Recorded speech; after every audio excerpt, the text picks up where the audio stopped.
This is Trans Africa Radio. We're going to be talking to a very interesting gentleman who is a qualified chef, by the way, and a guy who has many skills, by the way. I've never met such a chef who has so many qualifications, and I think we need to talk about this. Mr. Lufuni? Yes. How are you, sir? You can just get closer to the mic there for me. And let's do the things that need to be done. Sansa, how are you? I actually didn't greet you. Did not even acknowledge that I'm I am so sorry. My apologies. It's fine. It's a Friday. It is a Friday, isn't it? No, it's fine. You didn't even acknowledge that I'm in studio. No, I today. apologize, my brother. I fine. definitely apologize. You can tell that Kia's not in studio. Yeah, you can. Okay, you can tell that Kia. The moment I walk in, Kia's like her face just lights up because she knows there he is. There he is. Can we not say such things? Because I feel like your wife is right here in the room. So I will expose you. Okay. Dr. Lufuni, how are you, sir? I'm alright. Are you well? Yes. Had you always aspired to be a chef? That's like my one question. Like I'm going to break the ice. Had you always aspired to be a chef? Yeah. Really? I think so. Where did the inspiration come from? Okay. What I can say, every time when he comes back home, he'll come back late. My grandmother will cook something and then he will recook it. What? Yeah. Wow. Okay. He will recook it and then I'm like gonna wait for him to come back. Yeah. Same thing, but it's gonna be different flavors now. I think that's where my inspiration comes from. Yeah. Do you have any recipes that you kind of adapted from your grandfather that you've now implemented in your cooking? Not really. The ingredients, yes, but some of the stuff I have to modernize it. Aha. Looking into where we are now. But some of the recipes that we grew up eating is included in my book. Okay. So obviously, growing up, you look at your grandfather, or you said your father, no? The grandfather. Your grandfather was an inspiration for you to get into the hospitality industry. So when are you self-taught, or did you go to school to be a chef, or where did you study, basically? Okay, very interesting. I went to Pretoria. Yes. Actually, before I go into my journey, let me just inform. I went to high school. When I was in high school, there was a subject called agriculture. Okay. And then very different to when we were in high school, obviously, when there was hospitality, home economics. Home economics. Okay, I'm coming to that. He's going there. He's getting there. Yeah. And now, agriculture, you need to have go to the garden and all those things. Then I sit down and tell my friends, you know what? How about if we go approach the principal? And I tell him that, how about if we go and study home economics instead of agriculture? Because mostly they were saying agriculture is for boys. For boys, yes. Girls who do home economics. And then the principal said, okay, that's fine. Went to talk to my parents. They were a little bit not happy, but took my mom to the corner and they said, Mom, this is what I want to do. Yeah. And then... And your mom was able to listen to you. Listen to me, and then in these days we call it grade 11. Yeah. Standard 9. That's where I did home economics, standard 9 and 10. Wow. So you and your friends were the only males in all three. And all only female, three of you. In all female home economics class. And mind you, were doing science subject, mathematics, science, biology, and then now you wanna break into into something like home economics where you have to cook and stuff. I understand. I actually understand because I've been through a similar situation. I think I was in grade 9 where you have to decide what subject you have to do. Yes. So and I had to decide. I wanted to do home economics, but I couldn't because there were not enough black kids to do it. So because the white kids in the school could do it because we're in a segregated school. So the white kids could do it, but I couldn't because there were not enough black kids to do the class. Oh. Yeah. So it was a bit unfortunate for my did case. home economics. Did you? Yeah. Slayers. I remember my teacher used to call me the thorn.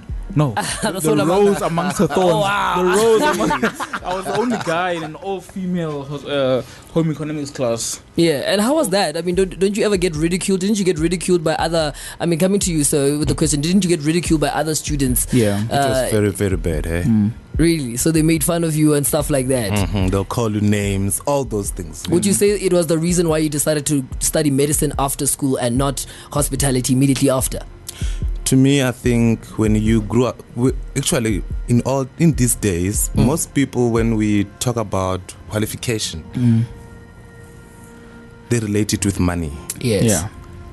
Now, if you know that you are bright in mathematics and science, is either going to become an engineer or you need to become a doctor. Yeah. So that you can sustain yourself. That is true. which we were not being taught or being like introduced to other qualifications. That is true, especially when you grow up in a black family and it's a black society In a rural area. So it kind of makes sense in that regard. No, that's definitely true. Son? So how were your neighbors like? Because obviously, like you're saying, you grew up in a rural area, and you wanted to study hospitality, and how were your neighbors? Were they very encouraging of you and your career choice at that point in time? Very interesting. We had a neighbor. This woman, she's like, really now? A man who wanna cook? Work in a hotel? Work in a hotel, those type of things. I won't allow him to marry my child because they can't live with that. That salary, because that whole mentality. Yeah, you won't make money. Wow. Jeez. So that's what they did when but you insisted and you continued in your journey. And how was it studying when you left medicine to go study hospitality? How was that journey for you? For me, it was good. Actually, I made few friends. I did my national diploma. I went on and did my bachelor's degree in hospitality management, and then also my master's. Master's in hospitality. I've got a master's degree in food service management, where I'm based in community nutrition. Yeah. Okay. And now I'm busy with my PhD. Wow. In the consumer science. That is awesome. Nice. Talk about studying and talk about the love for the hospitality industry. Yeah, talk about the love for the industry. It's actually funny because when I went to chef school, it was completely different. I got into chef school because I love food. I wanted to cook and I've always tried to stay within the food industry. However, you just took it a step further. PhD, masters, you just went further. My mic is working. Yes, it is. Okay. So you couldn't hear yourself in the headphones. No, sorry. No, man. So that's what I'm saying. My journey was completely different to your one, and you just took it a way step further. Yeah. You just took it way further. And what made you decide on that, on going further in terms of, you and your studies? Okay, very interesting. To me, I keep on saying to people, who do have 24 hours in a day. Yeah. Out of that 24 hours, you need to sleep 8 hours. Yeah. A normal work is 8 hours. How many hours left? 8. Yes. You stay in Joburg, very busy city. To come to work is another hour. To go back is another hour. 6 hours left. You still need to watch TV. You still need to prepare food. Yes. Now, I need to evaluate out of these 3 hours, which 3 hours that I'm going to enjoy most. Which is going to be at work. Yeah. Now, as a chef, you will be waking. The kitchen is hot. Yeah, That's what they're saying. Kitchen is hot. If you can't handle the heat, you must get out of the kitchen. Yeah. And then you work 8 hours actually. Yes, that's might true. be working shifts. Yeah. I said to myself, okay, I love this. How about if I become an academic? Wow, which is for me an amazing route to go into, especially considering the fact that we need more people to kind of create a thesis that would encourage people to go into the same studies. Yeah. So in that regard, with you, would you encourage other young people to come to go and follow and study hospitality and become chefs? Would you encourage young people to go into the same route that you went into? Yes, I will do so. Because that's what I said. If we really I'll refer to one of my student that I'm supervising. She's doing her master's, and then she come up with a topic which is very interesting, to say, let's go into the communities in Cape Town, Langa, all those, and then let's educate the teachers, because these kids nowadays, if you see their application form, for example, when they are planning to come to the university, in their mind they're thinking hospitality is something relating to hospital management. Yeah. Yes. First choice is hospitality management. Second choice, dentistry. Third choice, optometry. To them, they think hospitality is hospital management. Yes, that is now, true. her study was based on we need to go and educate the learners actually, and the teachers, life-oriented teachers, to say, teachers, this is called hospitality management. It does this and this. Okay. That's what I said. Yeah. Cool. Sure. Wow, very interesting. You're a mentor as well now. So would you recommend that people study as far as you've gone to, your PhD, your master's level, or would you rather say they must end with 8 degrees, or because you know, within the hospitality industry, I think it's very hard to further yourself if you need to work and you need to, you know, at some point in time you need to, you know, make money as well. And because I think, especially being a black child, your parents want to see that what you decided to study, is it paying off? The fruits. You know, where are the fruits of all this labor that you've now put into, you know? So that's why I'm saying that as a black child, I think it's a whole lot more difficult. So would you also recommend, you know, with what you're saying as well, how tough it is for them to get up to their PhD and master's level? And also, what's the difference once they've reached that level? You know, how many more doors are open when you have such qualifications like you do? Okay. Looking into this career or this path of hospitality, I'll say go get the basic. Yeah. If you get a 3-year or 2-year qualification, you understand food, and then now that's where you can say, okay, I want to study further and do something else. But with the basic qualification that you have, which is a diploma or a degree, still good. Go out there, go get experience, and then from there maybe you can, because nowadays, like I was saying, if you get a diploma, you're good. The only thing that you need to find out is, what am I going to specialize in? Because the industry is huge. Yeah. And I've never met a food stylist, a black food stylist. Yeah. I don't know if they are there. A food photographer, I've never come up with. A food writer, where are they? And we need more of those. Are you then saying there's not enough black people within this industry? You know, because, and I know when it comes to hospitality and being chefs, a lot of the time, the black people are always put into positions whereby you are a chef or a cook for, say, a certain restaurant, or a fast food joint, like KFC or whatever. But you know, we're talking about your type of chef. You know, we're talking about your high-end chefs. You know, there's not enough black people within that industry. No. And there's not enough food. And you encourage that. I'm guessing you are encouraging people need that. to go out there, because that's what I'm saying. Maybe let's talk about South Africa as a whole. As a whole, yes. You know, we've got so many people who are catering. But what do they call themselves? They say they're chefs. They're chefs. And to me, they're not chefs. You cannot be a chef. You need to understand the science. We talk about cooking, we do have science. Yes. Yeah. Yes, man, we are talking to Ntate Lufuni Sinthumele right here on Utopia. 20 minutes past 3 p.m. Central African time. On the flip side, we're going to be talking about his book and more interesting facts when it comes to food. Sense looks like he's ready to break it down with Ntate Lufuni in studio today. It seems to be interesting. I am very fascinated by him and his amount of knowledge when it comes to food. I can't wait to find out about his book. On the flip side, more beautiful music coming your way right here on Utopia. My money, my body. Is a vita. It is Davido saying if, man. On the flip side, we're going to talk about his book and more interesting facts coming your way in terms of Foodie Fridays. Don't even try to cook something and not add salt. And oil. And oil. And oil. Everything needs to be fried. Yes, fried. That's what I'm saying. How about if we come up with a way of... Yes, we still need to have food that we need to fry, but not every day. The salt content that South Africans are eating is very, very high. I know. It's scary. And we're going to end up with so many things that are going to diseases of lifestyle. Sugar diabetes and all of these things, As I said, let's try to have less salt, eat more vegetables. Each and every meal that you have, include some vegetables on it. So within your book, are there African meals or African-inspired meals that are to be made in a healthier way? Would you say that? Would you say there are meals that are normally prepared unhealthy, but in your book they are made in a way that would be a bit healthy for some people like myself if I were to read the book and buy the book? There are some.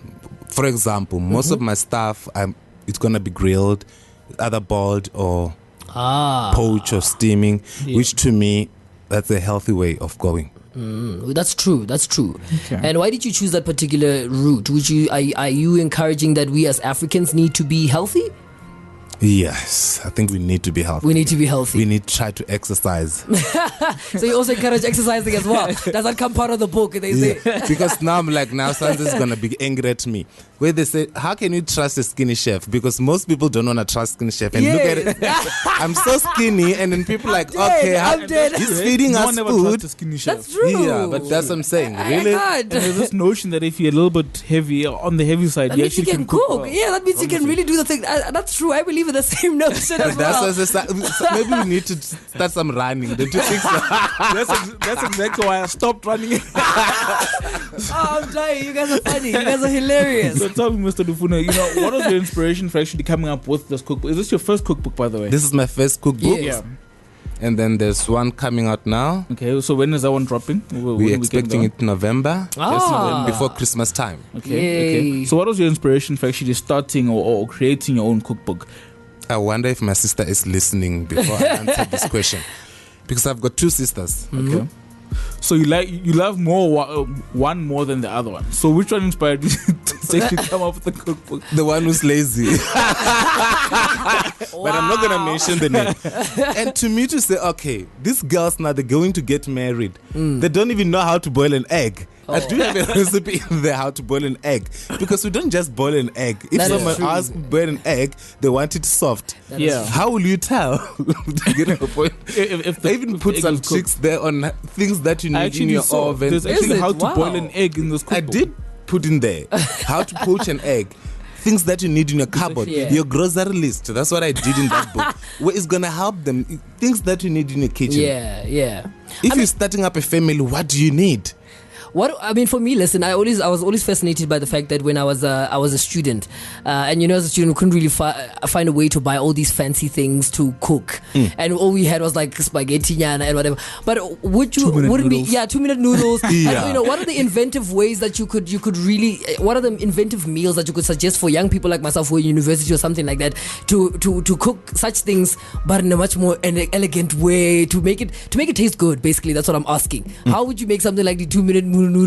You go from just being so basic to being something so 2-minute noodles. Yeah, to making it like that. How would you what would your advice be when it comes to that? Okay, let's just talk about 2-minute noodles. You know what I've done? I was at varsity then, and then exam time, you need to create something. And then to me, I'm like, okay, how about if I take the 2-minute noodle, grill them for 2 minutes on high, take them out, make a nice salad, and then top on the salad. It was so good. Really? That is amazing. Actually, listen, I know I want to do a lot of cooking classes. Would you encourage people to do cooking classes as well? If, let's say, for example, you were mentioning that one of your sisters is a bit lazy, they can't really cook or boil an egg. But would you encourage people to take cooking classes if they don't want to be chefs per se? Yes. When I was driving around Joburg, when was it? Last week, I just saw this car. It's written what made, and then the teacher made how to cook actually. Which means yes. Wow. Which is very good because I is a good I business took the strategy. number and then I phoned this person. She said, no, we do have cooking classes. Wow. Specifically for your helper, for your maid, per se? For your helper, for your maid, for whoever. Anybody else. Okay. Those who are married or planning to get married. It's got a very good school though. Hey? So you're intending on releasing your new book, your second book rather, in November. Can we expect a restaurant in the near future? Can we? Yes, actually we're working on that. Aha. Just hit the spot. Yeah. That's awesome. No, that is fantastic. That is fantastic because I guess you are. Would I say that you're currently creating your own brand as a chef? Yes. And how has that journey been for you? That's good because I've got people approaching me to say, how about if you have your own spice, like your own marinade? Say, we're working on that. We just want to try to build the brand first. But the most important thing that now we're looking for in a year's time or two is to have my own restaurant. Oh, that would be fantastic. Any ideas what you'd call it? You haven't thought about that now. Funny. Yeah, funny. No, but I think it might be fun. No, not fun. But I actually think funny would be great. Funny. It just looks in terms of graphics. In terms of graphics, it would look very nice to see on a billboard on a restaurant name. So if you really, in terms of graphics, I'd love that, because I always say keep it small, keep it simple. Yeah. Because when it's a long name, nobody has time to look into the name, and when it's something, it needs to be something. When you try to tap on it, on the internet, you get too many options. It becomes too tedious. So I am definitely encouraging this. I think it would be quite great if it was called Fani. I would come there and go eat Fani's food. I'm hoping and I'm crossing my fingers. Years from now, I'm going to be going to go eat at Fani's restaurant. Yeah. And we're not paying. Yeah, and we're not paying. You guys are gonna have everything for free. Besides the alcohol. Yeah, wow, that's a hater. No, but that's very interesting. Sons, do you have any more questions for him? No, Mr. Fani, look, I'm busy going through Mr. Fani's book, and it is very good. I can see that there's a mixture of African dishes, a mixture of international dishes as well, from your beef stroganoff all right down to his favorite chakalaka bread, you said it was. I want that. There's mopani worms here as well, which I am very scared to eat. I love eating. They're delicious, by the way. They're very good. They're very good. To me, when we talk about mopani worms and prawns, are the same thing. Yes, that is true. No. It's just the other one is like the other one is in the water, and the other one's from the tree. There's the dryness. And then when we talk nutrition, the nutritional content of mopani worms, the protein content of that is very high. 3 times your red meat. Look, let me tell you something. For as long as I've been a cook or a chef, or for as long as I've been in the food industry, I have tried it all. And mopani worms, different seafood to whatever. I've tried the most disgusting right up to the most interesting. I've tried. You've tried snake? No.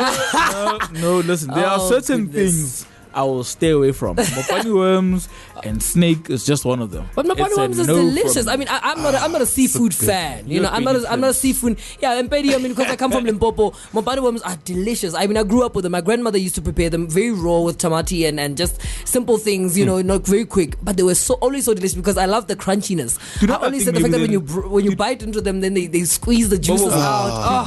Please don't get graphic. But I think maybe the difference is where we grew up. Yes. Because maybe I'm originally from Johannesburg. Yeah. And mopani worms are things that you find more in Limpopo and your rural places, basically. Yes. I think maybe it's the way in which they prepared. What language do you speak? What was your ethnic group? Me? Yes. I'm Zulu. So Zulu is what is that Zulu thing? Do you at least like what is this that I like so much? The insides of a cow and what are they called? Mala mkhodu. Yes, umkhodu is delicious. It's amazing, heavenly. Absolutely delicious. Umkhodu is delicious. You see what I'm saying? So there's certain things. But have you seen the recipe in there for mkhodu? Oh my goodness! I have this mkhodu, but where it was deep fried. Oh, okay. Wow. Crumbed and deep fried. Oh, that would be so delicious. You can have that as your snack. Listen, I am having this book for myself. Oh my Sorry goodness. about you. Yeah, no, I'm definitely getting one as well. This book. So listen, one question that I want to ask you. I mean, since we're talking about us and our food and our ethnic food and coming, and I know that you've traveled, you've been to the UK, you've been to the United States, and I want to know from you, how is their food compared to ours? How is their food compared Honestly to ours? speaking, I'll always miss home. Oh, ain't nothing like home, right? I fully agree with you there. I fully agree with him there. So you agree as well? No, I fully agree. I was actually telling, we were abroad a couple of weeks ago, and we had... No, South African food is African food, let me rather say. Literally, I was in a conversation with someone the other day and we were talking about mkhodi, and I was like, wow, I haven't had this in such a long time. And when I ate it, I was like, I get so many memories when I eat food like that. It takes me back to a different place that I can't really explain, of me growing up and how delicious it tasted, and so I definitely encourage for us to eat ethnic food, and I think it's a great thing, and I'm glad that you put some of that in your book. And what are some of the meals that we can, be prepared to see when we, buy your book? Sure, there's so many things. Like, for example, I've got walkie-talkies. Oh, Mautwana. Mautwana is there in the book. Chicken feet, wow. Chicken feet, yeah. Okay. And also, because I'm based in Cape Town, snook fish is there. Oh, wow, that's nice. So you're currently living in Cape Town? Yes, and I've got a very nice one also there for gizzards. Gizzards. I love them. They're my favorite, by the way. I just saw the recipe: deep fried tripe.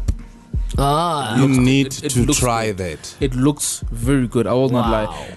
To all our listeners out there, I really, really encourage you to please get this book. Yes, most definitely. No, I really encourage them. The recipes are very simple. I mean, the way in which they've been structured, everything here looks very simple in terms of how to prepare them and everything. But you can just see by the way that they look that, my mouth is literally watering. Yeah.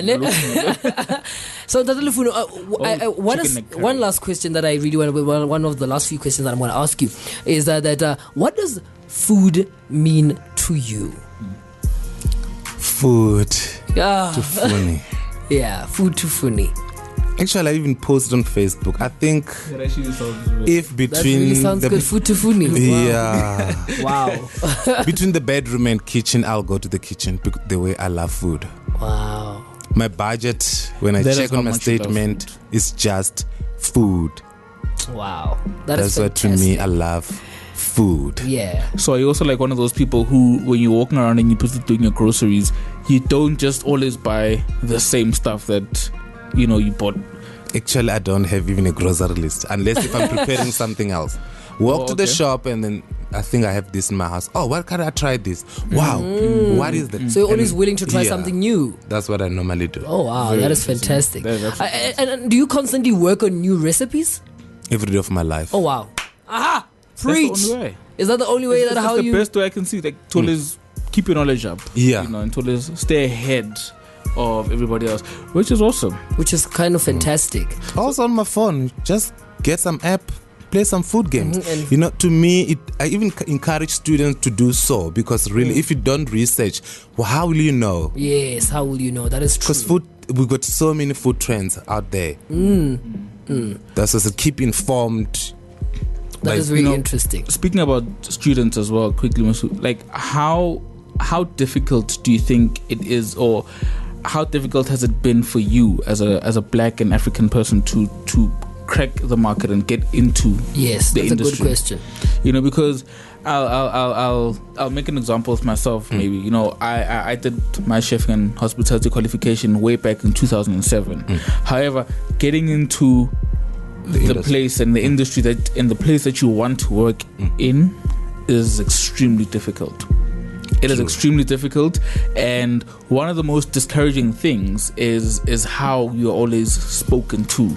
You're spoken down at basically in the kitchen. You had food thrown at you. It's always coming back, and it's very discouraging as well, thinking maybe my standards are not as high as I thought they were. So what has been very discouraging for you within the food industry, but also how difficult has it been for you as a black person to actually get into this industry, to stay in the industry, to the point in which you are at right now? For me, it was difficult. I understand. But what I told myself when I was at varsity, second year there was a restaurant. I went to the restaurant, asked them, I can come and wash your dishes or do something. And this woman said, no, I cannot say come wash your dishes. How about become a waiter? Okay. And I became a waiter. And I remember this guy, I worked so hard. He gave me 5 cents, the brown one. Yeah. As a tip. Sure. And I said, I'm going back again. Knocking off at 12, serving this table for so long, this is the tip that they gave me. Yeah. Went home at varsity, cried out, go back again. And then I said to myself, I want to be somewhere, let me start here. Waitering, after waitering, got another job, still studying as an assistant chef. And then I started there assisting. That's what I said. To me, I'll say to young kids or students there, no matter where you start, just humble yourself, be willing to learn. Yes. Because you're not going to just walk out in a restaurant and become a chef. You're not. That's the truth. It's with anything actually when it comes into life and the concept of life in its own. Yeah. You've got to start somewhere, and where you start is never a fruitful beginning. It's about how tenacious you are as a person. To be able to endure whatever you might endure along the way, for you to believe that you initially will get there. Yeah, even if they say you're a dishwasher, be a dishwasher. Yes, because you know why you're doing it. I was laughing now. They're no longer calling them a runner; they call them assistant waiters. How? They're trying to make the name become small. Become more a Trying to give it a very shame, fancy man. Yeah. They're trying to euphemize it. Because some of us were runners, and then what is a runner? You're running around, picking up the dishes, dirty And dishes, doing and the plates. most. Oh, man. But that's what I said. Give it a time. Yeah. Start where you're starting, and then grow with it. That's passion. True. Passion. That is passion. If it you're does not passionate about it, aren't gonna go anywhere. You're never gonna go anywhere. Thank you so much for coming through. It has been an amazing interview. It has. My goodness, where can people get in contact with you? They want to get in contact with you. Give us your social media, your Twitter, your Instagram, your Facebook. Okay. How can people get a hold of you? Yeah. If you wanna get all of me, you can try the Facebook page, Cooking with Funi. Also the Instagram, Cooking at Funi. Twitter, Cooking with Funi. I also do have some funny videos on YouTube. Of you. Yes, you must check those videos. I've got one for pups. So good, hey? I think I've got by the way, I keep paging through this book and I keep seeing pup meals and I'm like, I haven't eaten pup in a while. This looks good. We call it comfort foods. This is amazing food, right? You guys, you need to go check this book out. Funi Cooks South Africa. It is an incredible book. I really, I don't know why he didn't bring us copies. I'm gonna expose him. Please leave it. I think I'm gonna steal this. Copy alone. I'll organize. I know he will hook us up. I definitely need to get myself a copy of this book. I don't care how you get it to me. Please, you can send it to the station. I will get this book. I need it. You can get it from me. Yeah, I can get it from you because I love cooking. It's just unfortunate that I never pursued this journey because it wasn't for me. I realized that I will take cooking classes though. I think I'm gonna take cooking classes because I really want to know more about cooking. I really love cooking because I believe that cooking, it is a key to someone's heart. If you want to make somebody fall in love with you, you must cook for them. And my mother raised me with that concept. I don't know why, but it kind of it harnessed me to be who I am, and I believe in that concept, and I think it's quite amazing. So all the best in your future endeavors. Sons, you want any more questions that you'd like to ask? No, just a few quick, not quizzes. Hey, you wanna put him through the test? Hey, apparently he wants to put you through the test. Okay, it's not a test. Okay, I think let's just rather go with just a few questions. So, if you're a dessert, what dessert would you be? If I'm a dessert, I think I'll be pavlova. Oh wow! I think a lot of people out there are asking themselves, what is pavlova? Because all we know is custard and jelly. Yeah, custard and jelly. You know the typical black. Yeah, I was thinking biscuit and custard, trifle, jelly as well. I think I'll be pavlova, a special little one. Yeah. Wow. Okay. Are you a pancake or a waffle? I rather prefer pancake because a waffle needs a machine. That is true. That is a smart answer. That's a smart answer. What milkshake flavor would you be? How many do we have? Because it differs. If I have to be, I'll create my own. Okay, that's the answer. Chocolate and strawberry and banana. I'll go for banana. No chocolate? That's strawberry? Banana, I think will do. I would go for strawberry if I was you. But anyway. But you don't have strawberries in Limpopo. That is so true. Hater. And then what fast food are you like? Not which fast food, what fast food are you like? I think chips. Chips? Yeah. It's a fast food. Okay. Very interesting stuff. No, Mr. Lufuni. You can pick. That is true. And the others we won't be able to. Oh wow, that is heavy.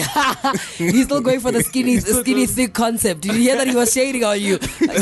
Remember you ran it off, eh? That's what I said, let's go run. I decided to stop running because I wanted to look the part. I wanted to look the part. So I had to stop running. Oh my gosh. 52 minutes past. Oh my god, 52 minutes past 3 minutes. You're tuning into Utopia right here on Trans Africa Radio, and we're hanging out with Mr. Lufuni Sinthumele. It is very interesting. Very interesting, beautiful surname. By the way, Sinthumele. I've been trying to say it, and I've been trying because I don't want to say it wrong, and now I said it right. Did I say it right? You said it very right. Yes, I won. Let's try something. I was gonna get it wrong. That's why I was definitely gonna get it wrong. Oh man, 8 minutes before we get into some very interesting things, you are tuning into one of the coolest shows right now on Trans Africa Radio, doing the most, making sure that you have fun throughout, and every moment that we do, we make sure that you fall in love with food. Here is the video saying fall. We're saying goodbye and signing out. Signing out in the second hour. More beautiful music coming your way and more beautiful love coming your way, because you are tuning into one of the coolest radio stations. It is Trans Africa Radio right here on Trans Africa Radio. That's so crazy. This is Trans Africa Radio.